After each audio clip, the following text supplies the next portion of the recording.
Today on Book Talk with Bookish Erika, I am interviewing author Rachanee Lumayno. Rachanee, thank you so much for joining me today and discussing your books.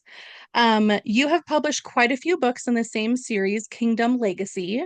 Can you tell me a little bit about your books? Sure. So there are seven books in the series. Book seven will come out in June. Uh, Actually next week. I'm not sure when this will air, but next week, June 17th. And the first one started as a pandemic baby, actually.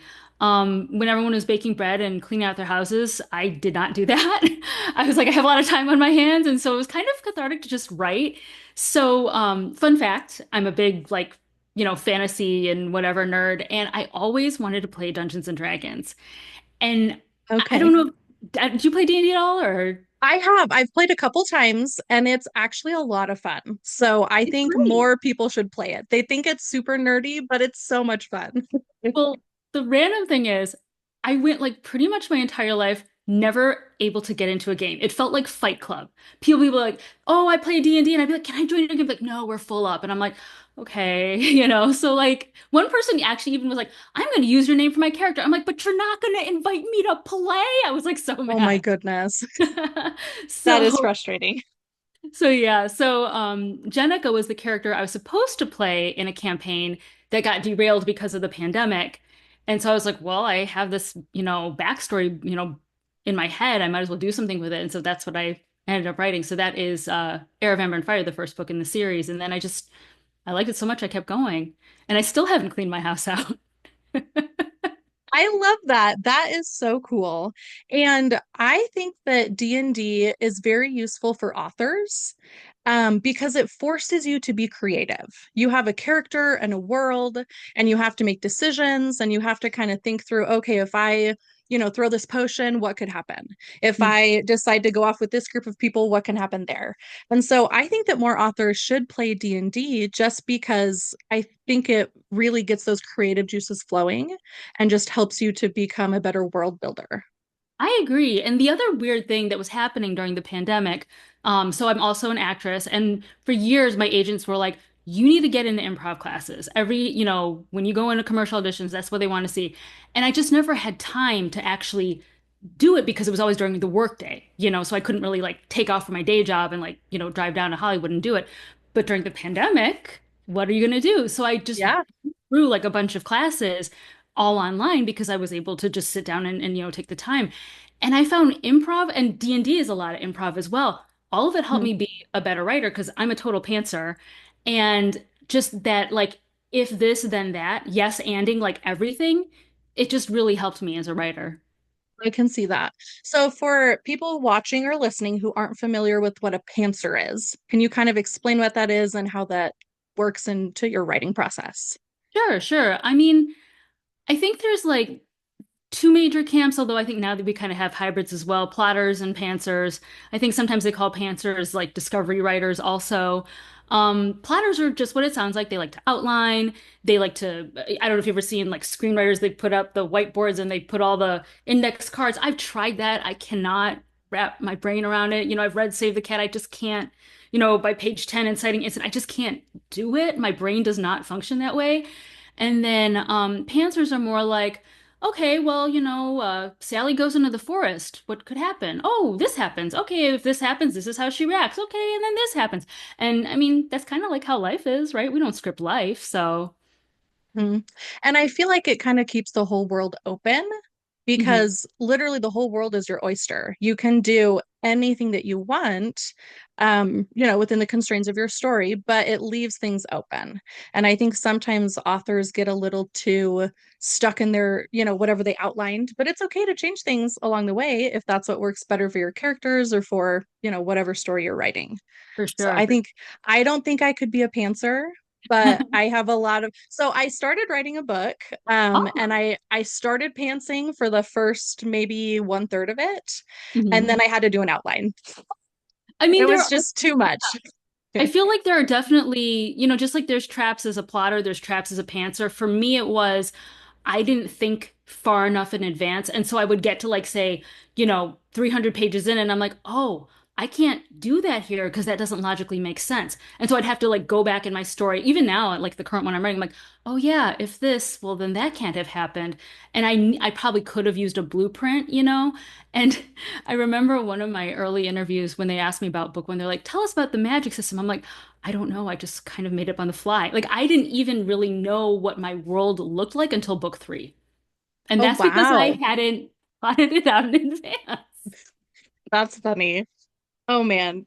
I think it's good because now you have seven, almost seven books out in this series, correct? So do you feel like you've kind of exhausted the world? Do you feel like there's a lot more to still explore? How are you feeling about it?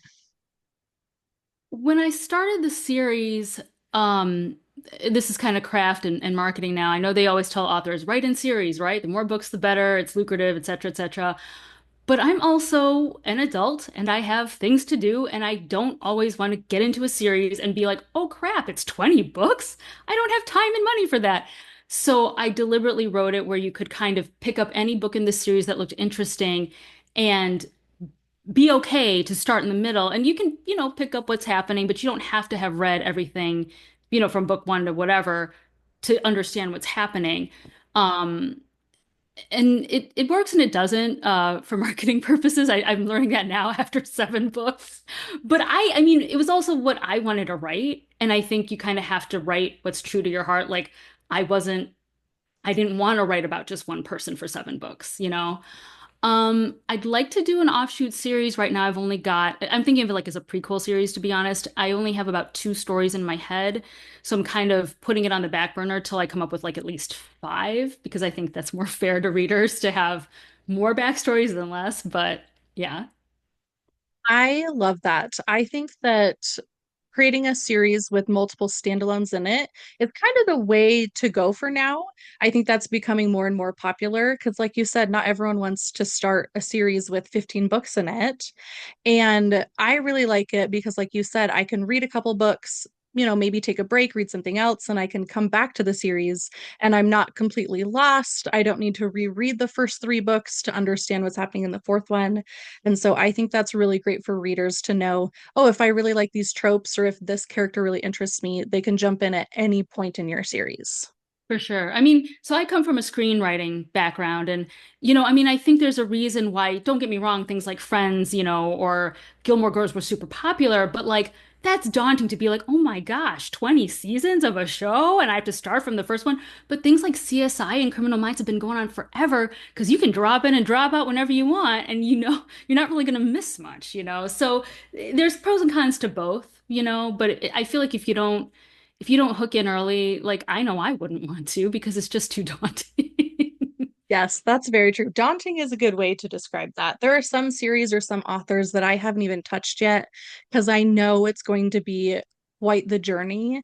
And Yeah, I just don't have like the mental space for that right now. I'm not in the mood to like hyper fixate on one series for the next couple years. And so I think that's the way to go. for sure. Yeah. So your latest book in this series comes out on the 17th, I believe you said. Mhm. So next week. Do you have anything planned for like your release party? Do you have a release party or is there some sort of ritual that you do? I wish I could say yes. Like after seven books, so this is definitely one of those learn from my mistakes kind of moment. I did not realize when I started my publishing journey how long marketing for a book takes. Because I'm coming from the film world. You can put together a release party in like a month and people will show up and it's fabulous. And it's less of an ask to say, hey, can you watch a 2 hour movie than, hey, can you read a 300-page book? You know what I mean? So I've found that I was lucky in the sense that my first book was released in 2021 when the world was shut down. And so like online release, what do you call it? Book tours were a thing. I don't know if they're really that popular anymore, but it was a big thing back then. And you sort of literally had a captive audience because we were stuck at home. But now it's hard to get people hooked in to a series if it's already ongoing. So I didn't really plan like major launch. Like I feel this sounds really negative. I'm so sorry, but every launch has been quiet for me at this point. For the people who know the series and are dedicated, they're the ones buying it, but I'm not making like a huge thing about it online, partly because I'm like, I don't even know if we can. Are people still doing online book tours? Like, I'm not touring physically. So, really, the big thing I've been doing is just live events, conventions, and stuff like that. It's not like a launch party per se, but it's more like I just want to get out and meet people and nerd out about fantasy with other people. And then for the next series, because now I have 7 books under my belt and I have a better idea of how long of a time you need to give for marketing, then I can do it right. And hopefully it'll work. We'll see. Hopefully. I think, I'm trying to think. I feel like online book tours are definitely less popular than they were during the pandemic, Mhm. but I feel like they are still happening, just maybe in some smaller circles. So don't lose hope on that. That's good to hear. But I think it's great that you're doing in-person events. I love going to them. I love seeing the author face to face, and I like getting books signed. I'm collecting signed books now. And so I think it's really great when people can see you, see who's behind the book, and then ask any questions or anything like that. So, and you have several upcoming events. I think you have one where you are, let me check my notes here. You're doing a workshop and a panel in July. Is that correct? With Right Hive, yeah. Oh, okay. And one of those is for tabletop games, kind of like what we were talking about with D&D. Yep. Okay. So, like, how did that happen?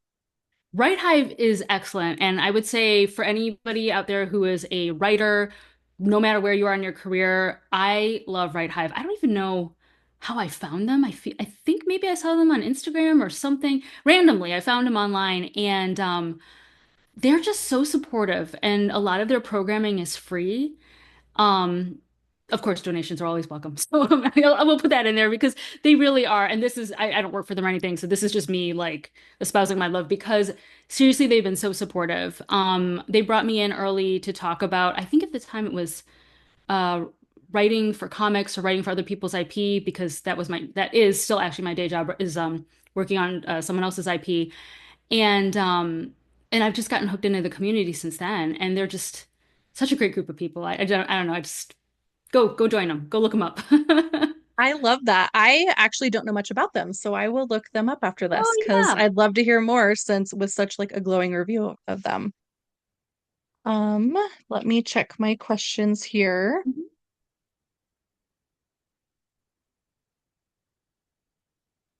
Mhm. So you are indie published. Mhm. So what do you think is the most difficult part of indie publishing, and what do you think is the best part of indie publishing? This is going to be weird because, and I know this is a question that you had for later.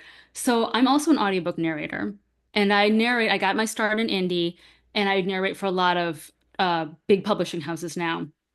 And I think I can't say that marketing on either side is better. It goes back to that whole, do you have a name? Do you have a brand? That kind of thing, which kind of doesn't matter if you're trad or indie.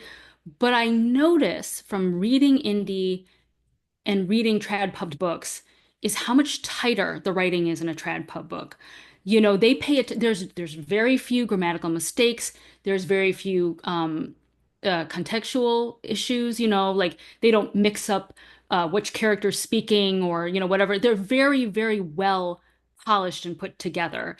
Um, and to me, seeing those, it really made me go, okay, I got to raise the bar on what I do. I got to get a good editor. I got to get a good cover artist.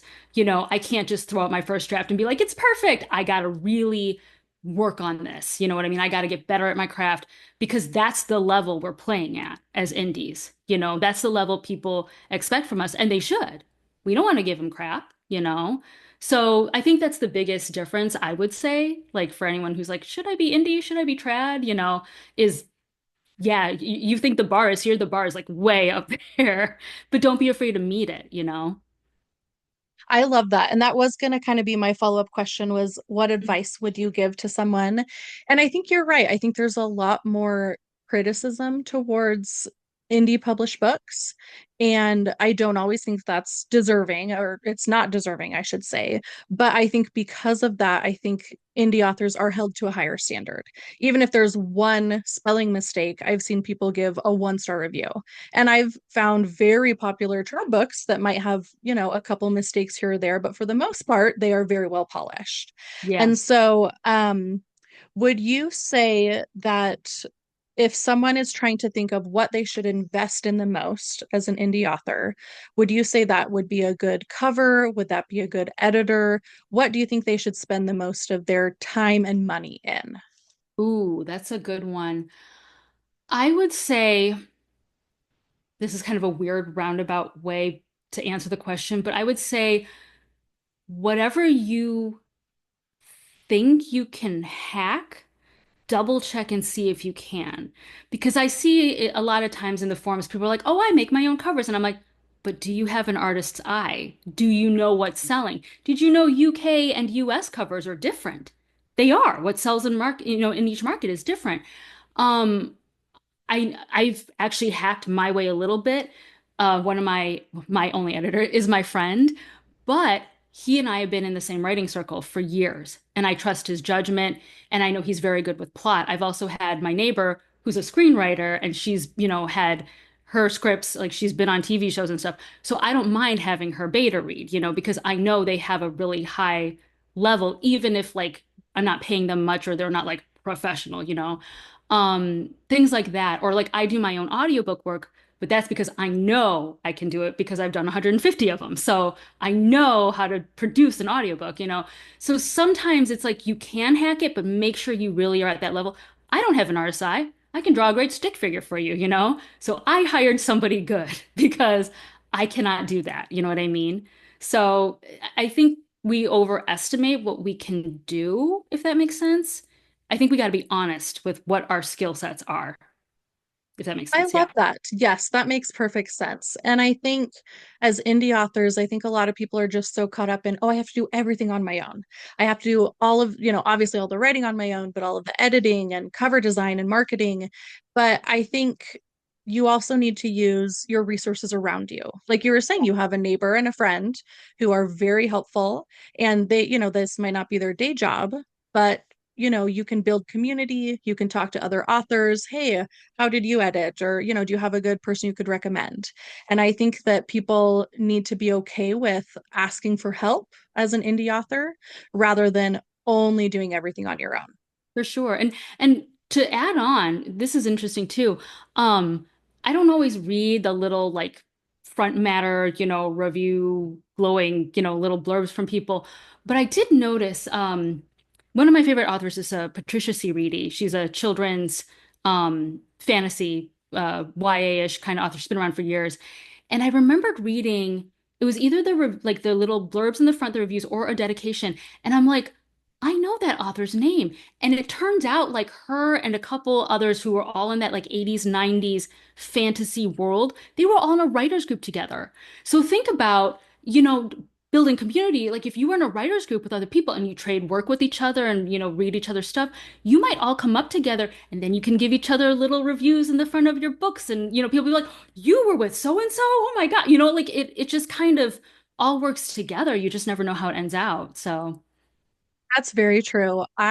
So Threads, I love Threads because I follow so many authors on there. They're all super nice. Like I've only had great interactions with people. And there are a couple really big authors. I consider them to be huge. I don't even know how many books they've sold, but I see them like teasing each other on there. And it's like to me, it was kind of weird the first time I saw it, but I'm like, I genuinely love to see this because I think a lot of times newer authors think everybody's in competition. Like, oh, I don't necessarily want to see their book succeed because I want mine to succeed. But I think that's a horrible mindset. And I love that you were saying, like, you don't know where we're going to end up. And so, you want to build this community, you want to help each other out.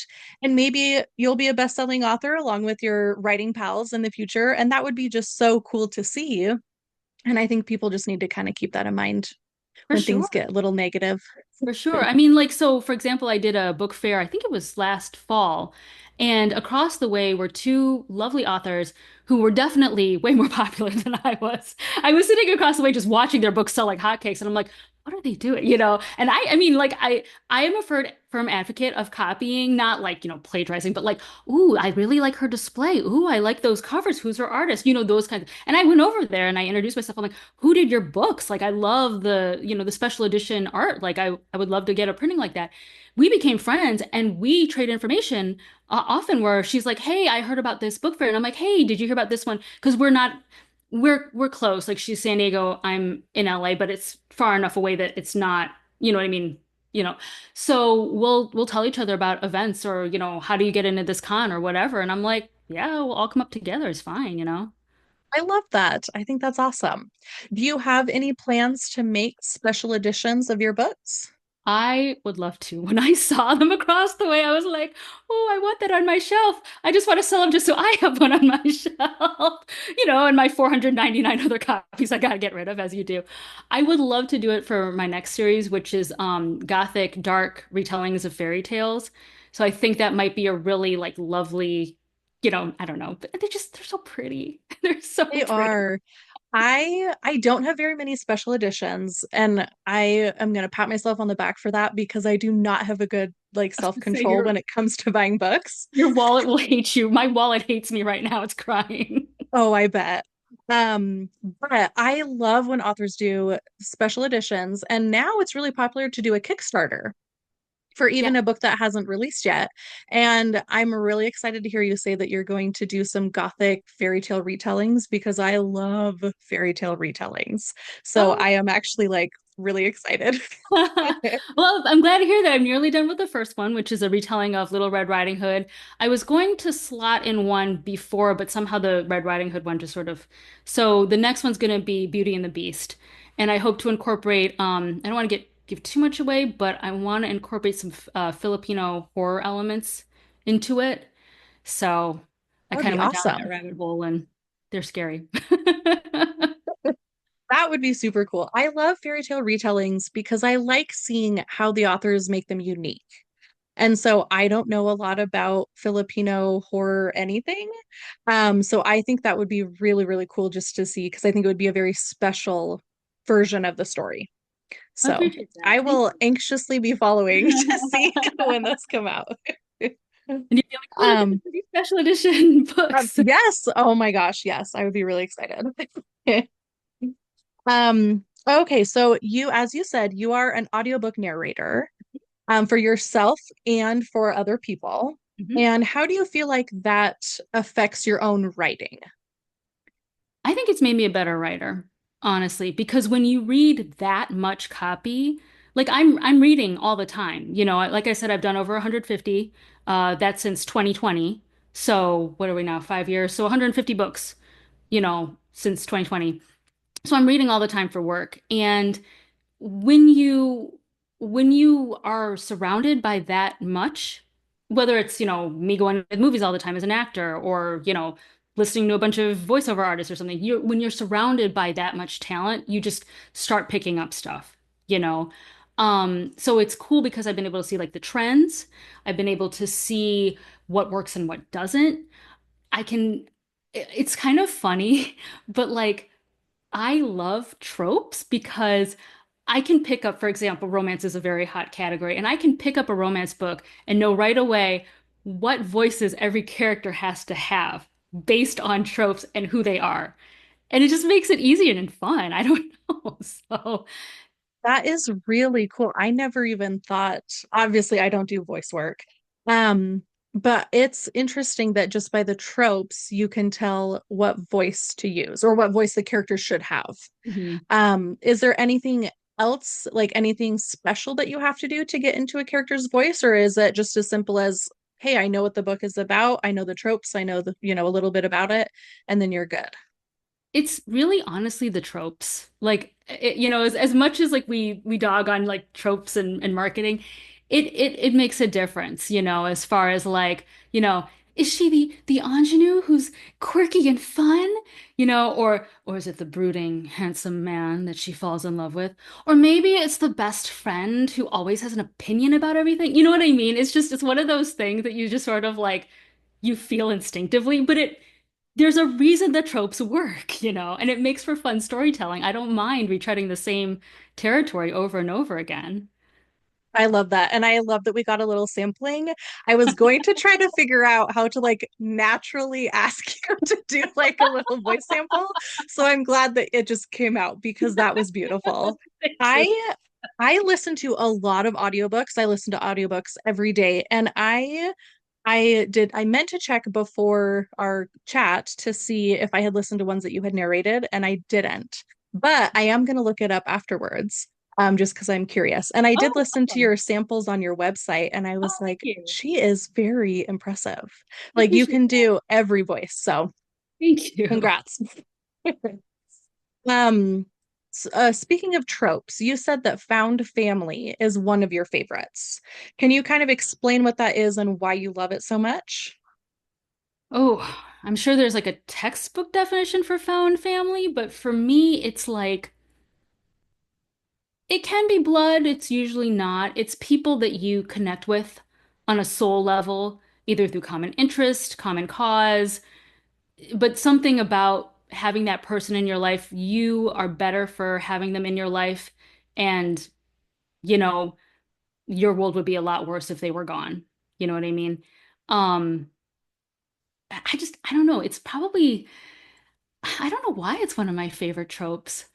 I think maybe because, like, if I had to get all psychological and deep here now, because I came to Los Angeles to pursue acting, and it's a very transitory city, and a lot of us, like I couldn't go home to Michigan all the time to see my mom. It's too expensive. You know what I mean? Um, and people don't, I don't know what it is about LA. People don't come here. They expect you to go back to see them, but most people don't visit here. It's really a weird like thing. And so I think you find the people you connect with out here, and hope to stick it out with them, through basically, forgive my language, hell or high water. How many Friendsgivings did I have? Friends, Christmas, that kind of thing. Because we all couldn't just travel home easily. We didn't have the funds. We were all like starving artists. So maybe that's why, after 10 plus years here. I love that. And I think that a lot of people can relate to the found family trope. And maybe that's why it really speaks to a lot of people, is just because we are looking for connection. We are looking, and I think especially as we get older, a lot of people lament the fact that it's not as easy to make friends, or Yeah. maybe they've moved somewhere and, it's just difficult to get out and meet people, especially during the pandemic and post-pandemic. And so I think that for a lot of people, they just really want that connection. Um, so yeah, do all of your books feature the found family trope, or are there other ones that are a little more dominant? I feel like out of 7 books, at least one, two, three, four, five, like 5 or 6 out of 7 have it in there. Okay, I love that. Yeah. I love the tropes, so I'm happy to hear that. I was like, when you asked that, I'm like, oh my gosh, like it's all of them practically. And it's always interesting to me, especially with standalones in a connected series. Mhm. Sometimes authors do the same tropes in every book, just with different characters, and sometimes each book is wildly different. So that Mhm. is why I asked, just because, if you like the vibe of one with similar tropes, then you're gonna like the vibe of the next one with similar True. tropes. So, That's true. yeah. Yeah.